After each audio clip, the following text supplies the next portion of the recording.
కాకినాడలోని best ఆధ్వర్యంలో Brahman employees service trust వారి ఆధ్వర్యంలో జరగబోయేటువంటి కార్తీవన సమారాధనకి గోదావరి కెరటాలకి మాకు ఆహ్వానం అందింది.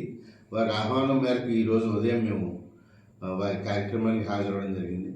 ఆ కార్యక్రమంలో సంఘ ప్రముఖులు మాట్లాడడం జరిగింది. సంఘ ప్రముఖులు యొక్క ముఖ్యుల యొక్క ఉపన్యాసాల అనంతరం సంఘ సభ్యుల చిన్నారుల చేత భరతనాట్య కార్యక్రమాలు, అలాగే మహిళా మనుల చేత పాటల కార్యక్రమాలు నిర్వహించడం జరిగింది. చాలా బాగా నిర్వహించారు. తదనంతరం సంఘ సభ్యుల యొక్క పిల్లలు చేత మృదంగం మరియు వైలిన్ వాయిద్య సంగీత ప్రదర్శన కూడా జరిగింది. చాలా చక్కగా ఆహూతులందరూ కూడా ఆ కార్యక్రమం చూసి చాలా ఆనందించడం జరిగింది. అలాగే కొంతమంది పెద్దలకి సన్మానాలు కూడా జరిగాయి.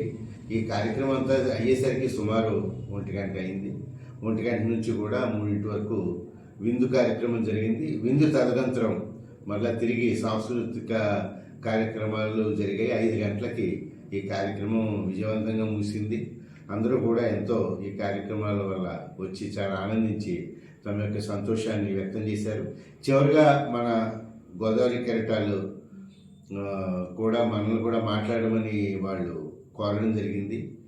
మనం కూడా మన గోదావరి కెరటాలు దాని గురించి మనం ఎక్స్ప్లెయిన్ చేయడం జరిగింది. బెస్ట్ యొక్క కోర్ కమిటీ సభ్యులు ప్రసాదరావు గారు ఒకసారి వేదిక మీద రావాల్సిందిగా కోరుతున్నాం. అదేవిధంగా మిగతా కమిటీ సభ్యులు కూడా భాస్కర్ గారు, సార్ కామేశ్వరరావు గారు, మరి ఇతర కమిటీ సభ్యులు వేదిక దగ్గర రావాల్సిందిగా కోరుతున్నాం. ముందుగా మన బెస్ట్ యొక్క పరిచయం ఒకసారిగా చేసి అందరికీ తెలిసినప్పటికీ కూడా బెస్ట్ యొక్క పరిచయం చేసి అప్పుడు కార్యక్రమం ప్రారంభిద్దామండి. మనీ బెస్ట్ అంటే బ్రాహ్మణ ఎంప్లాయీస్ సర్వీస్ ట్రస్ట్ యొక్క స్థాపనకి పునాది 5 సంవత్సరాల క్రితం జరిగిందండి. మన బ్రాహ్మణ సమాజం ఒకరికొకరు పరస్పర సహకారం అందించుకుని మన అభ్యున్నతికి పాటుపడాలనే ఉద్దేశంతో బ్రాహ్మణ ఉద్యోగస్తులందరూ కూడా వివిధ డిపార్ట్మెంట్లో ఉన్న ఉద్యోగస్తులు కూడా ఏకతాటి మీదకి వచ్చి అందరూ కూడా పరస్పరం మన సమాజానికి సహకరించుకుంటూ మన వాళ్ళ అభివృద్ధికి తోడ్పడాలనే ఉద్దేశంతో ఈ బెస్ట్ అనేది స్థాపించి 5 ఏళ్ళైంది. అయితే దీని ద్వారా మనం అనేక కార్యక్రమాలు చేపట్ట 5 సంవత్సరాల్లో కూడా మనలో ఉన్నటువంటి ప్రతిభావంతులైన విద్యార్థులు ఎవరైతే ఉన్నారో 10వ తరగతిలోని ఇంటర్మీడియట్లుగా ప్రతిభావంతులైన విద్యార్థులందరికీ కూడా చక్కగా ప్రోత్సాహకరంగా నగదు పారితోషికాలను అందించడం జరిగింది. అదేవిధంగా కొన్ని కుటుంబాలకి మన గృహ నిర్మాణానికి సహకారం చేయడం జరిగింది. కొందరికి వైద్య ఖర్చుల నిమిత్తం సహకారం చేయడం జరిగింది. అదేవిధంగా మళ్ళీ వాళ్ళందరికీ కూడా ఏ విధమైనటువంటి సేవా సంబంధిత సహకారం కానీ ఇవన్నీ కూడా మన బెస్ట్ ద్వారా చేయడం జరుగుతుంది అనేక సేవా కార్యక్రమాలు. దీన్ని మనం ఉమ్మడి జిల్లా వ్యాప్తంగా, ఉమ్మడి తూర్పుగోదావరి జిల్లా వ్యాప్తంగా ఏర్పాటు చేసామండి.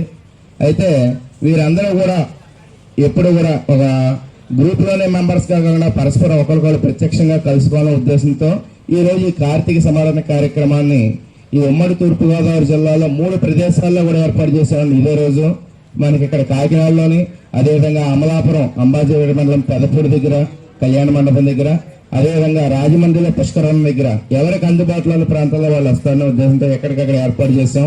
ఈ రోజు మనం ఈ కాకినాడ కార్తీక సమారాధన కార్యక్రమం ఏర్పాటు చేసిన సందర్భంగా ఇక్కడ మనందరూ కూడా ఒకసారి చక్కని సాంస్కృతిక కార్యక్రమాలు ఇవన్నీ ఏర్పాటు చేయడం జరిగింది. ఇవన్నీ కూడా తిలకించి మన యొక్క బెస్ట్ యొక్క ఆశయాలు ఏవైతే ఉన్నాయో ఆ ఆశయాలు సాధనకి మీ అందరూ కూడా సహకరించాలని కోరుకుంటున్నాం. మనం ఏంటంటే సమాజంలో చక్కటి ఉన్నత స్థానంలో ఉన్నటువంటి అనేక మంది సమ్మిళితం ఈరోజు ఈ సభ. మనందరూ కూడా ఏంటంటే మనకి భగవంతుడు ఇచ్చిన సదావకాశాన్ని మన తోటి సమాజానికి కూడా మన సహకారం అందజేస్తూ వాళ్ళ అభ్యున్నతికి పాల్పడాలని చెప్పి కోరుకుంటూ మన యొక్క బెస్ట్ ఉద్దేశించి ఒక 2 మాటలు మాట్లాడవలసిందిగా శ్రీ నిరంజన్ గారిని కోరుతున్నాం.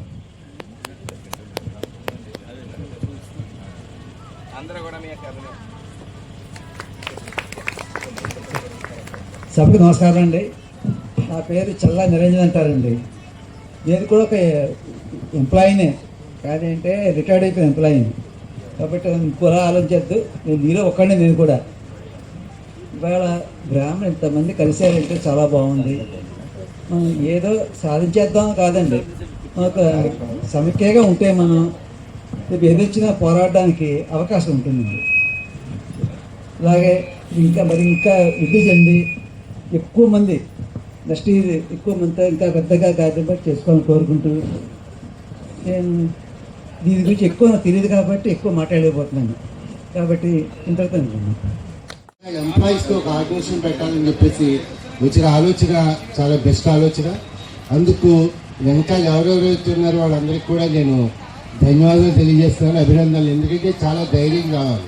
ఏ ఆఫీసులో చూసినా నలుగురు బ్రాహ్మణులు కలిసి మాట్లాడుకోవడానికి భయపడిపోతూ ఉంటారు, ఎందుకో తెలియదు. నేను ఇన్సూరెన్స్ కంపెనీలో ఆఫీసర్గా చేసి వాలంటీర్ రిటైర్మెంట్ తీసుకున్నాను 2019లో. ఇన్సూరెన్స్ జిల్లా అసోసియేషన్ ప్రెసిడెంట్గా చేశాను. ఏ ఆఫీసులో చూసా మరి గత 25 ఏళ్ళలో భయంతో మన బ్రాహ్మణులు కూడా బతుకుతున్నారు. అటువంటి సమయంలో ఇంత ధైర్యంగా గ్రామీణ ఎంప్లాయీ సర్వీస్ ట్రస్ట్ పెట్టారంటే వాళ్ళందరూ కూడా అభినందనీయులు.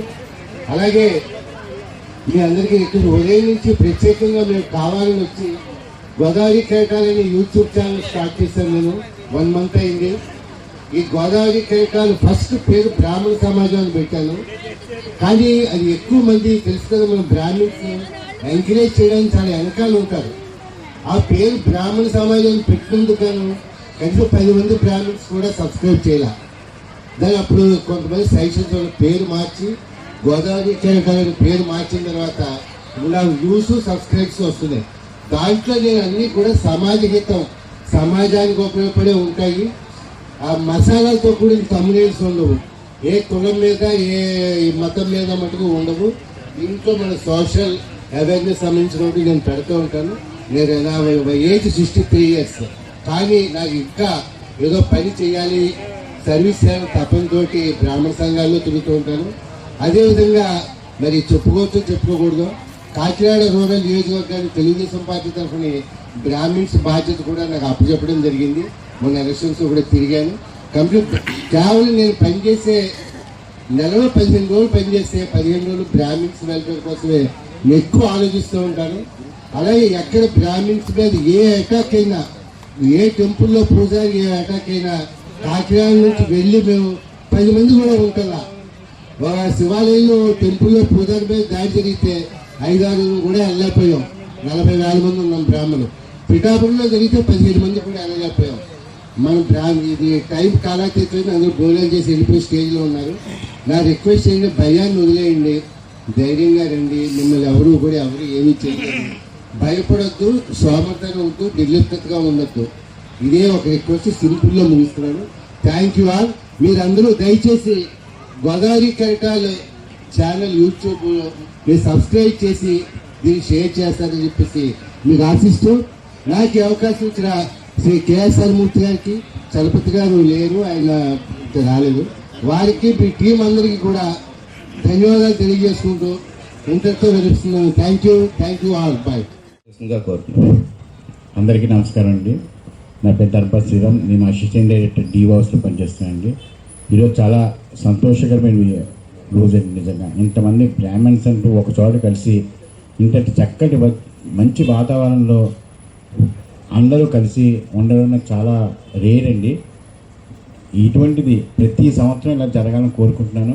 ఇంకో మరి ముఖ్యమైన విషయం ఏంటంటే, మనం ఉదయం లేచిన దగ్గర నుంచి కూడా ఈ ఆఫీసు కార్యక్రమాలు, పాఠశాల కార్యక్రమాలు ఇదోటితో కాలం గడిపేస్తుంటే, ఇటువంటిది ఈరోజు చక్కగా కార్తీక మాసంలో ఈరోజు ఆఖరి ఆదివారం చక్కగా మనందరం కలిసి ఇక్కడ ఇలాగ అందరం కలిసి చక్కగా మనందరం మంచి వాతావరణంలో అందరూ కలిగడం చాలా సంతోషంగా ఉంది. నమస్కారం అండి. స్నేహితులు శ్రీకాంత్ గారిని సభను ఉద్దేశించి కొన్ని మాటలు మాట్లాడవలసిన కోరుతున్నాను. సభాయ నమః అండి. నా పేరు శ్రీకాంత్. ఈరోజు బ్రాహ్మణ కోఆపరేటివ్ క్రెడిట్ సొసైటీ, నేను కాకినాడ జిల్లాకి మేనేజర్గా వర్క్ చేస్తున్నాను. మనది ఆఫీస్ వచ్చేటప్పటికి ఇక్కడ భానుగుడి దగ్గర శాంతినగర్ 2వ వీధిలో ఉందండి మనది ఆఫీసు. సో ఈరోజు ఇక్కడ మాకు ఈ చిన్న డెస్క్ కూడా మాకు ఏర్పాటు చేయించడానికి మాకు అవకాశం ఇచ్చినటువంటి బెస్ట్ టీం అందరికీ కూడా మాకు హృదయపూర్వకంగా ధన్యవాదాలు తెలియజేసుకుంటున్నాం. అలాగే ఇక్కడికి వచ్చిన ఎంప్లాయీస్ ప్రతి వారికి కూడా, సో మాకు మీ యొక్క సహకారం మా సొసైటీకి కూడా మీ చేదోడు వాదోడు కూడా ఉండాలని మేము మనస్ఫూర్తిగా కోరుకుంటున్నామండి. సో బ్రాహ్మణ కోఆపరేటివ్ క్రెడిట్ సొసైటీ అసలు అంటే ఏమిటి? దీనికోసం ఒక 2 నిమిషాలు మీకు క్లుప్తంగా చెప్తాను. బ్రాహ్మణ కోఆపరేటివ్ క్రెడిట్ సొసైటీ అనేది బ్రాహ్మణ వెల్ఫేర్ కార్పొరేషన్ యొక్క అనుబంధ సంస్థ అండి. సో ఇది బ్రాహ్మణ కోఆపరేటివ్ క్రెడిట్ సొసైటీ అనేది 1964 సొసైటీస్ యాక్ట్ కింద వర్క్ చేస్తుంది. మనది 17 జిల్లాల్లో కూడా 17 బ్రాంచ్లు కూడా ఉన్నాయండి. సో మనది కాకినాడ ఉమ్మడి తూర్పుగోదావరి జిల్లాలో ఇది మొదటి బ్రాంచ్ అండి మనది ఇక్కడ. సో ఆల్మోస్ట్ 7 years అయింది మన ఇక్కడ ఆఫీస్ పెట్టి. ఫస్ట్ అచ్చంబడి జంక్షన్లో ఉండేది, చిన్న రోడ్ ఎక్స్టెన్షన్ వల్ల శాంతినగర్కి మనం మార్చడం జరిగిందండి దీనికి. So cooperative credit society act ప్రకారం సో ప్రతి వాళ్ళు కూడా ఇది కమ్యూనిటీ బేస్డ్ ఓన్లీ మన బ్రాహ్మిన్స్కి మాత్రమే మనం సర్వీస్ చేస్తాం. సో ఇందులో ఏ రకమైన సర్వీసెస్ మనం చేస్తాము అనేది మళ్ళీ క్వశ్చన్ ఇక్కడ. సో ప్రతి బ్రాహ్మణి కూడా అంటే 18 సంవత్సరాలు నిండిన ప్రతి బ్రాహ్మణి కూడా అంటే ఆడవాళ్ళు కానీ మగవాళ్ళు కానీ సో ఇందులో కనుక మెంబర్షిప్ తీసుకుంటే కనుక మనకి ఎలిజిబిలిటీ అనేది వస్తుంది. 18 సంవత్సరాలు నిండి ప్రతి బ్రాహ్మణి కూడా మన దాంట్లో కనుక మెంబర్షిప్ తీసుకుంటే 600 రూపాయలు ఆధార్ కార్డు, పాన్ కార్డు, ఒక ఫోటో, 600 రూపీస్ మెంబర్షిప్ తీసుకుంటే కనుక 3 ఆడవాళ్ళు ఉంటే కనుక అరుంధతి స్కీమ్ కింద గ్రూప్ లోన్స్ ఇస్తాము. అలాగే 4 అర్చకులు కానీ వ్రత పురోహితులు కానీ ఉంటే కనుక 1,60,000 రూపాయలు వ్రత పురోహిత మిత్ర పథకం కింద మన లోన్స్ ఇవ్వడం జరుగుతుందండి. అలాగే 6 AB టెంపుల్స్లో పనిచేసే అర్చకులు కానీ వ్రత పురోహితులు కానీ వేద పారాయణాలు కానీ ఉంటే కనుక వాళ్ళకి పర్సనల్ లోన్స్ కింద 2 లక్షల నుంచి 10 లక్షల వరకు కూడా మనం ఏర్పాటు చేయడం జరుగుతుంది. సో ఏం చేయాలన్నా కూడా ముందు మన సొసైటీలో మూలం ఏంటంటే ముందు మెంబర్షిప్ ఉండాలి. ఇప్పుడు 88,000 మంది సుమారుగా ఆంధ్రప్రదేశ్ నుండి మెంబర్షిప్ తీసుకోవడం జరిగింది. ఈ ఉమ్మడి తూర్పుగోదావరి జిల్లాల నుంచి 11,000 మంది మెంబర్స్ ఉన్నారు. అంటే ఇంకా చాలామంది ఇక్కడికి వచ్చిన వాళ్ళు కూడా నాకు తెలిసినంత మటుకి చాలామందికి మెంబర్షిప్స్ లేవు. సో మాది కూడా ఒక డెస్క్ ఏర్పాటు చేయడం జరిగింది. దయచేసి మీరు అందరూ కూడా సొసైటీకి కూడా కొంచెం సహకరించాలని, అలాగే ఇందులో ఎంప్లాయీస్ ఎవరైతే ఉన్నారో 2 lakhs నుంచి 10 lakhs వరకు కూడా వాళ్ళు సివిల్ ఎలిజిబిలిటీని బట్టి మనం పర్సనల్ లోన్స్ కూడా ఇవ్వడం జరుగుతుందండి. సో ఎంప్లాయీ లోన్స్ ఉన్నాయి, అలాగే హౌసింగ్ లోన్స్ అంటే మన సొంత ఇంటి మీద అపార్ట్మెంట్ ఫ్లాట్ మీద కూడా మార్టిగేజ్ లోన్స్ కూడా ఇస్తాం జరుగుతుంది. సో ప్రాపర్టీ వాల్యూ ఒక 50 లక్షలు ఉంటే కనుక మ్యాక్సిమం 25 lakhs వరకు, మినిమం 2 lakhs నుంచి మనం లోన్స్ ఇవ్వడం జరుగుతుంది. సో మీరు అందరూ కూడా ఫిక్స్డ్ డిపాజిట్స్ అక్కడక్కడ చేస్తుంటారు. మనం కూడా ఫిక్స్డ్ డిపాజిట్స్ కానీ రికరింగ్ డిపాజిట్స్ కానీ మన సొసైటీలో యాక్సెప్ట్ చేయడం జరుగుతుంది. దయచేసి మీరు అందరూ కూడా గమనించి ఎవరైతే ఉన్నారో 18 సంవత్సరాల నుండి ప్రతి బ్రాహ్మణ ఫ్యామిలీ మెంబర్స్ అందరూ కూడా సో మన సొసైటీలో మెంబర్షిప్ తీసుకుంటే నెంబర్ స్పీక్స్ ఎవ్రీథింగ్ అన్నది మనం ఏ గవర్నమెంట్కి ఏమీ మనం చెప్పట్లేదు. ఒక 5 లక్షల మెంబర్స్ అయితే మన దగ్గరికి ఎవరు రావట్లేదు, మనం ఇబ్బంది పెట్టట్లేదు అని ఎవరైనా కూడా మనకు అవకాశం ఉన్నంత వరకు ఫండ్స్ ఆటోమేటిక్గా వస్తాయి. దయచేసి నాకు ఈ అవకాశం ఇచ్చిన మీ అందరికీ కూడా ప్రత్యేక కృతజ్ఞతలు తెలియజేసుకుంటూ సొసైటీలో మెంబర్షిప్ తీసుకోవాలని, తద్వారా మా ద్వారా ఏమైనా మీకు అవకాశం ఉన్నంత వరకు మా సహకారం ఎప్పుడు ఉంటుందని తెలియజేసుకుంటూ నాకు ఈ అవకాశం ఇచ్చిన మీ అందరికీ కూడా ప్రత్యేక ధన్యవాదాలు తెలియజేసుకుంటూ thank you sir. Thank you very much. మా ఇంటి పేరు కడియాల.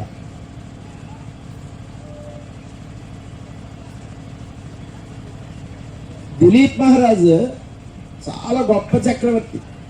అతను అఖండ భారత సామ్రాజ్య చక్రవర్తి. రఘువంశం పుస్తకంలో అదే హీరో, రాముడి ముత్తాత. అతను 99 అశ్వమేధ యాగాలు చేశాడు. ఇదే నేను చెప్పే లాస్ట్ పాయింట్, కాస్త వినండి, మీకు చాలా ఉపయోగపడుతుంది. Intelligence is ability to apply knowledge to practice అంటారు. ఎవడు ఇంటెలిజెంట్ అంటే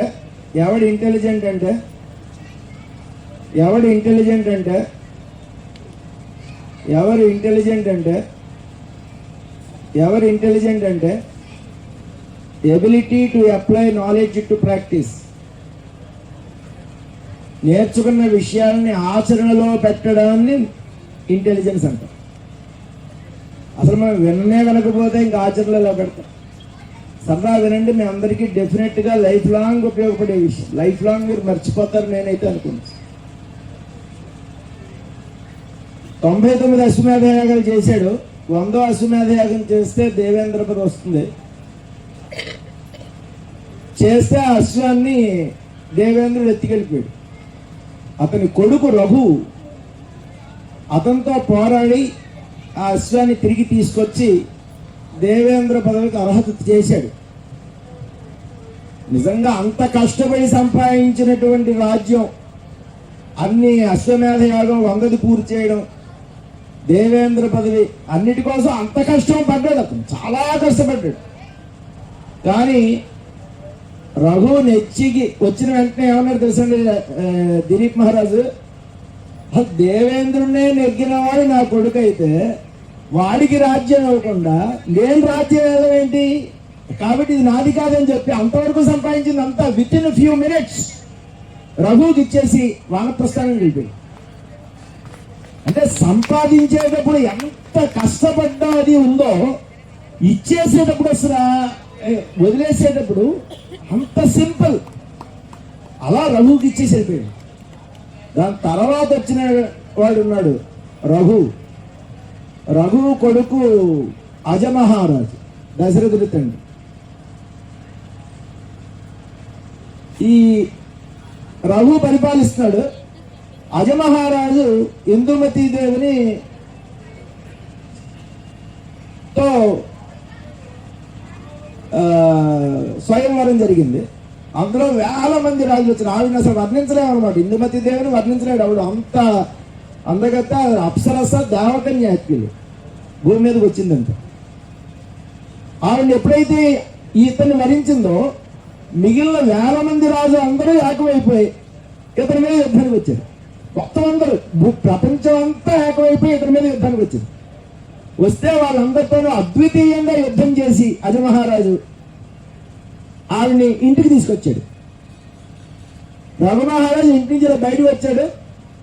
ఇలా మ్యారేజ్ చేసుకొని ఇలా వచ్చాము. ఇదంతా చూసిన తర్వాత ఏమన్నా తెలుసండి, ఇన్ని వేల మంది చక్రవర్తుల్ని జయించి నువ్వు వచ్చావంటే ఇంక ఈ రాజ్యం నాకు నీదిరా బాబు, అసలు భలే మంచి వైఫ్, నువ్వు చక్కగా ఉంది అని చెప్పి ఫ్యూ అవర్స్ లో వానప్రస్థానానికి చెప్పాడు.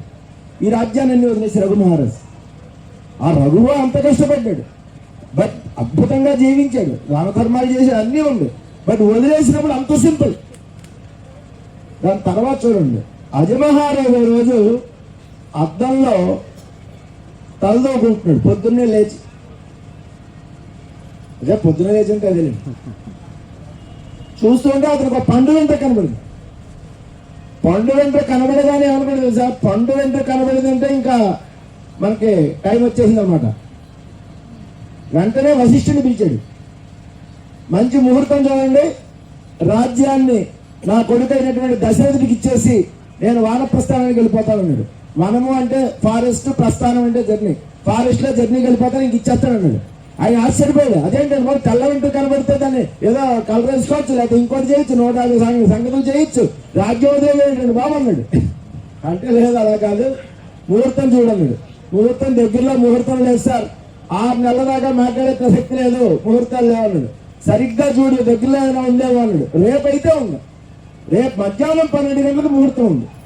బట్ రేపు ఇంత తక్కువ టైంలో ఎలా అయిపోద్ది? రాజ్య పట్టాభిషేకం, నలుగురికి చెప్పాలి, హడావిడి, హంగు, ఫంక్షన్, నానా హడావిడి చేయాలి, భోజనాలు, ఒక రోజు ఎలా అయిపోద్ది అన్నాడు. భలేవాడిగా, the best time of future is now, best time of past is now.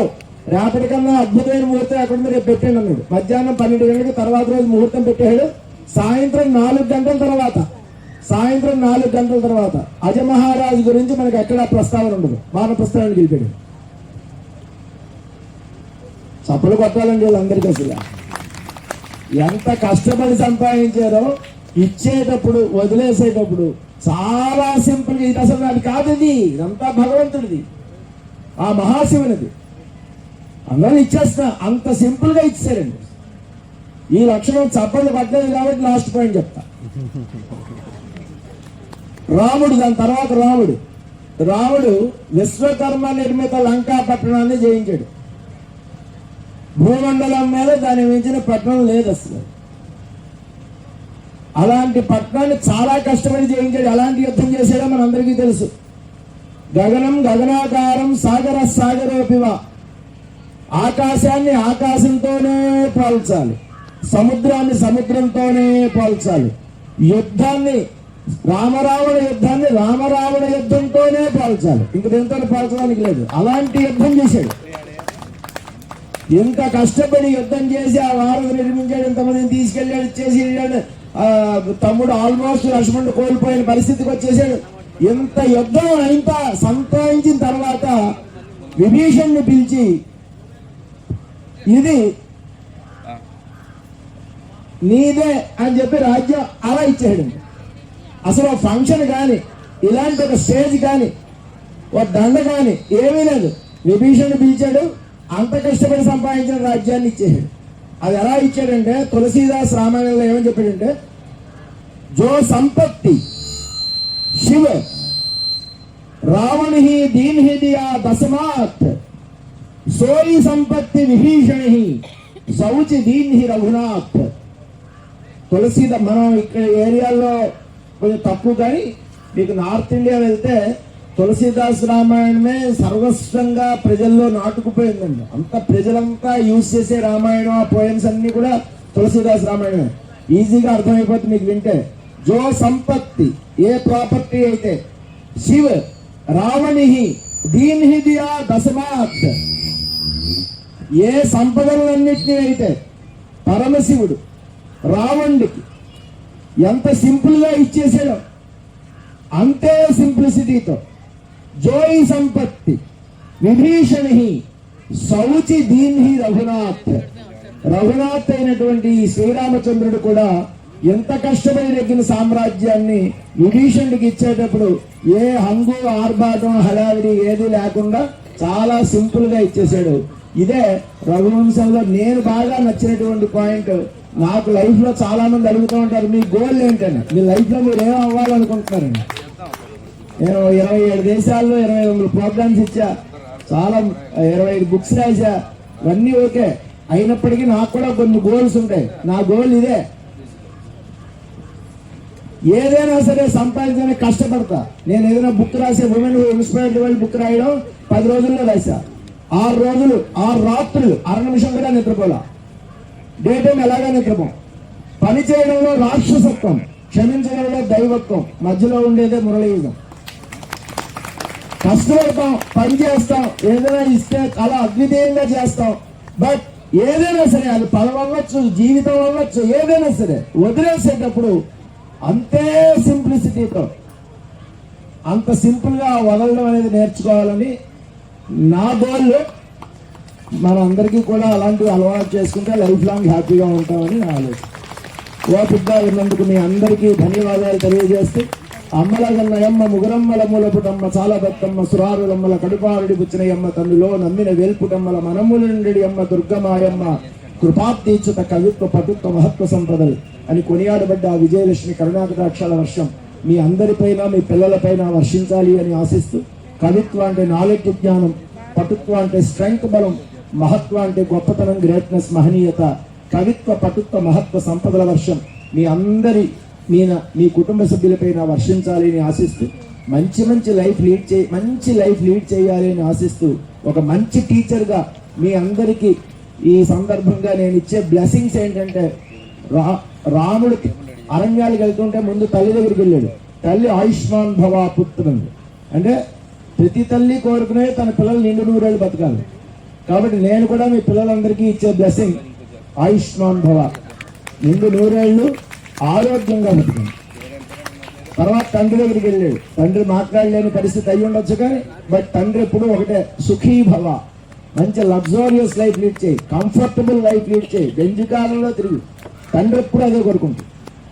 కాబట్టి నేను కూడా మీ పిల్లలందరికీ ఇచ్చే బ్లెస్సింగ్ సుఖీ భవ, మంచి కంఫర్టబుల్ లైఫ్, సుఖప్రదమైనటువంటి గ్రేట్ లగ్జోరియస్ లైఫ్ లీడ్ చేయండి. 50-60 దేశాలు తిరగండి, బెంజికారులో తిరగండి, కోట్లు సంపాదించండి.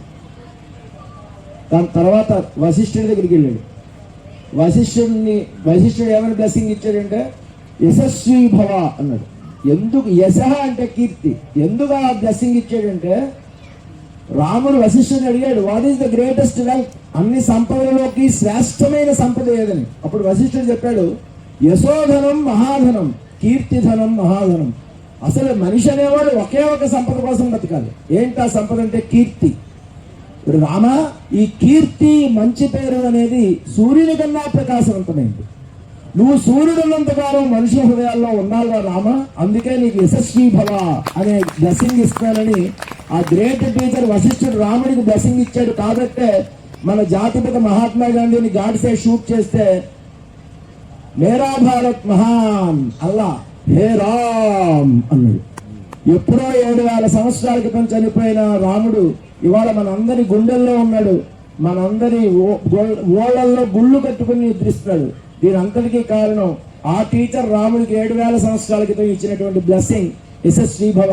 ఇవాళ నేను కూడా ఒక మంచి టీచర్గా మీ పిల్లలందరికీ నేను ఇచ్చేటటువంటి బ్లెస్సింగ్ యశస్వీ భవ. కీర్తి ప్రతిష్టలు సంపాదించండి, పేరు ప్రఖ్యాతులు సంపాదించండి, సూర్యుని కన్నా ప్రకాశవంతమైన మంచితనంతో మనుషుల హృదయాల్లో శాశ్వతంగా భాసిల్లండి. Your birth may be common, death must be history అని కనుక మీరు నేర్చుకుంటే ఈ 197 దేశాలు మీవే, రాబోయే 300 సంవత్సరాలు మీవే. 300 సంవత్సరాల తర్వాత కూడా మీ పిల్లలు మనుషుల హృదయాల్లో శాశ్వతంగా జీవించాలి అని నా యొక్క బ్లెస్సింగ్. చాలా thank you very much for your great listening. Wish you all a glorious day. సకల్ పరిచయం కూడా సభ నా పరిచయం అంతా మాస్టర్ చేశారు.